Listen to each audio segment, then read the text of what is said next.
तलाक। पत्नी ने न जाने क्या किया था कि पति ने उसे एक के बाद एक कई थप्पड़ जड़ दिए। हमेशा हर सिचुएशन को शांति से हैंडल करने वाली पत्नी भी इस बार इतनी अशांत हो उठी कि उसने अपनी चप्पल ही निकालकर पति की ओर दे फेंकी।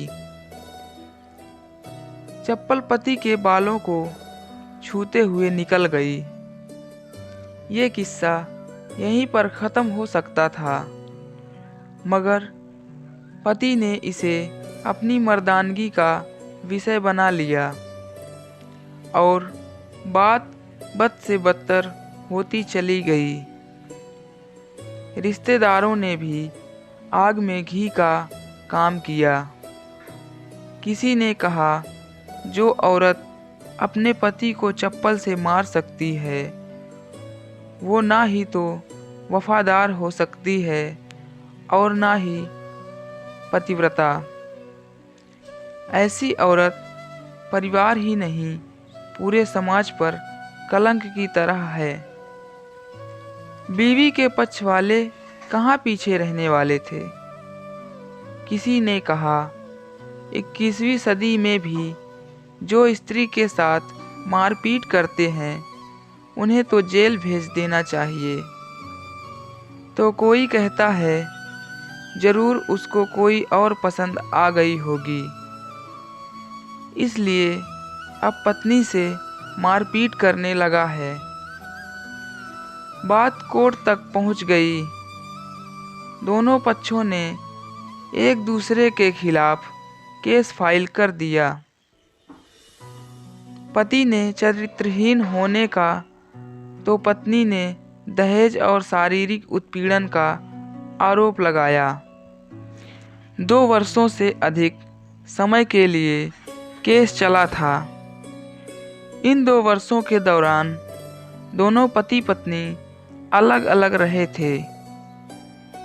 इन 2 वर्षों के दौरान दोनों पक्षों के समर्थकों की संख्या कम हो गई थी।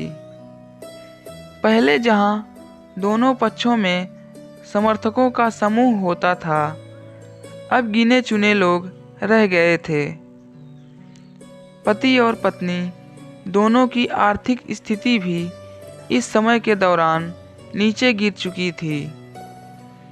जिन्हें वो अपना शुभचिंतक समझ रहे थे, पैसों की बात आते ही उन्होंने भी अपना पल्ला झाड़ लिया था। अगर कोई देने को राजी भी हुआ तो मोटे ब्याज की शर्त पर। आखिरकार वही हुआ जो सब चाहते थे, डाइवोर्स।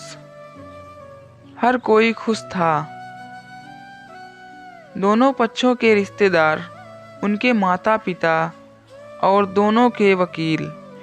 लेकिन 5 साल की सुखद शादी और एक सुंदर बेटी होने के बाद मिले इस डाइवोर्स से पत्नी मूक थी और पति शांत। शायद ये एक इत्तेफाक ही था कि इस खुशी को मनाने के लिए दोनों पक्ष के लोग एक ही चाय की टपरी पर बैठे, आमने सामने। इत्तेफाक इसलिए क्योंकि ज़्यादातर लोग जो एक दूसरे के विरोध पक्ष को सपोर्ट कर रहे थे, वे एक दूसरे को अच्छे से जानते भी नहीं थे।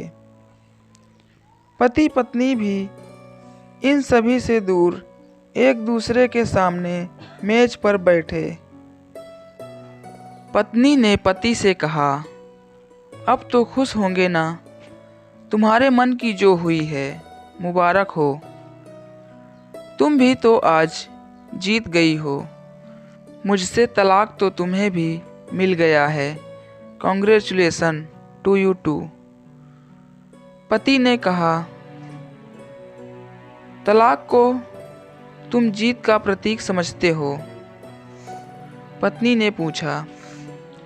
पति चुप रहा। थोड़ी देर की शांति के बाद पति ने कहा, मुझे तुम्हें 5 लाख रुपए अभी और हर महीने 8,000 देने का आदेश है। अभी मेरे पास पैसे नहीं हैं, इसलिए हमारा मतलब मेरा जो सिटी में फ्लैट है उसे तुम्हारे नाम कर देता हूँ। पत्नी बोली, लेकिन उस फ्लैट की कीमत तो 18 लाख की है। हाँ, लेकिन हमारी बेटी तुम्हारे साथ है और आगे जाके उसके खर्चे भी बढ़ेंगे, तुम्हें थोड़ी आसानी होगी। पति ने कहा, नहीं नहीं, मुझे सिर्फ 5 लाख ही देना और तुम हर महीने 8,000 तो देने ही वाले हो।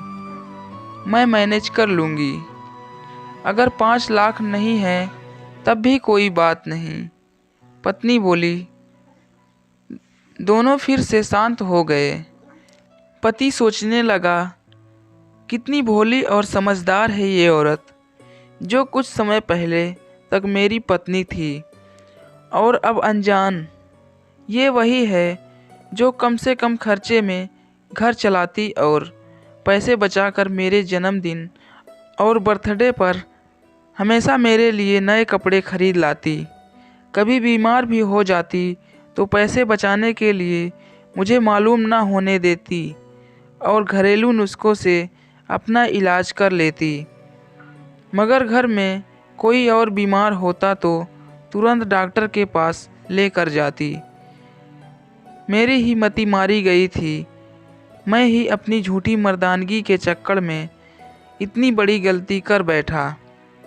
पत्नी के दिमाग में भी उथल पुथल चल रही थी। अभी भी वैसा का वैसा ही है। पहले भी खुद से ज़्यादा हमारे बारे में सोचता था और अब भी वही कर रहा है।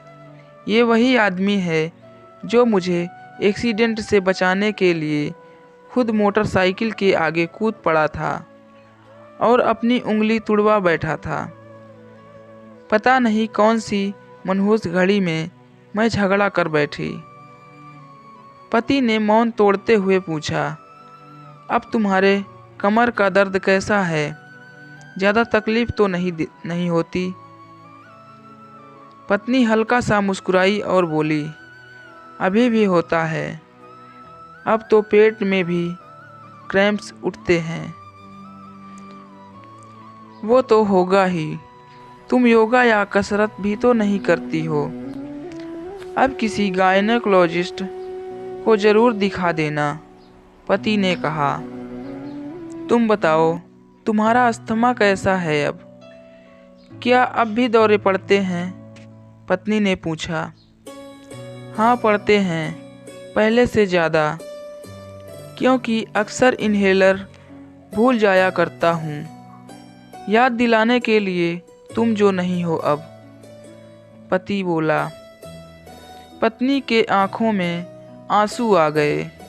वो बोली, तुम्हें मेरे चरित्र पर सवाल नहीं उठाने चाहिए थे, तो ये परिस्थिति आती ही नहीं। हाँ, मैं जानता हूँ तुम बहुत अच्छी हो। मुझसे गलती हो गई, बहुत बड़ी गलती। मैं लोगों के बहकावे में आ गया था। पति बोला। तुमने भी तो मुझ पर दहेज का इल्ज़ाम लगाया था। वो बोला। गलत था और इस बात का मुझे भी पछतावा हुआ। पत्नी ने कहा।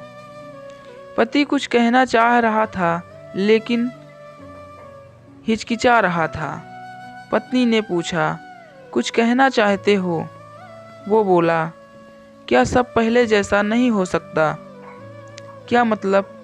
पत्नी बोली, मतलब कि हम फिर से पहले की तरह पति पत्नी बनकर, सच्चे दोस्त बनकर नहीं रह सकते?